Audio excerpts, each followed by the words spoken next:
Surprise. Sorry sorry. আরে ভাই, আমরা যে ডিলের কথা বলতেছিলাম সেই ডিলের কথা আবার শুরু করিবার। আরে রাজু, কি হলো? আরে পুরাতন ডিল সব তুই বাদ দে, তোর সাথে নতুন একটা ডিল করব। তোর গার্লফ্রেন্ডকে খুব ভালো লেগেছে আমার, আমি তোকে অনেক টাকা দেবো, একদিনের জন্য তোর গার্লফ্রেন্ডকে আমাকে দিবি। এ কি বলছিস তুই? ভাই আমি সত্যি কথা বলছি, তুই মনে হয় বিশ্বাস করতেছিস না। আমি তোকে অনেক টাকা দেবো, দাঁড়া, এক্ষুনি আমি অনেক টাকা বের করছি। তুই এই টাকা দিয়ে আয়েশ করবি আর আমি তোর গার্লফ্রেন্ডকে নিয়ে এনজয় করব। দেখ কত টাকা, এগুলো সব তোকে আমি দিব। তুই যদি আরো ম্যানেজ করতে পারিস তাহলে তোকে আমি আরো টাকা দেব।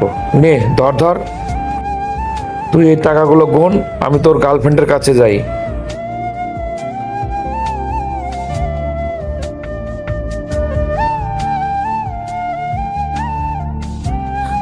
তুমি তুমি এই রুমে কি করছো? তোমার বয়ফ্রেন্ড টাকার বিনিময়ে তোমাকে আমার কাছে দিয়েছে। এগুলো কি কথা বলছো? না না না না, এগুলো কখনো হতে পারে না। দাঁড়াও, আমি এক্ষুনি মজা দেখাচ্ছি ওকে। যে টাকার জন্য তুমি এতটা নিচে নেমেছো না, ওই টাকাই তুমি পাবে, কিন্তু জীবনে সুখ পাবে না, বুঝেছো? এই মুখ দিয়ে আমি বলে রাখলাম। মেয়েটি ঠিক কাজ করে থাকলে আমাদের চ্যানেলটি লাইক সাবস্ক্রাইব করে যাবেন।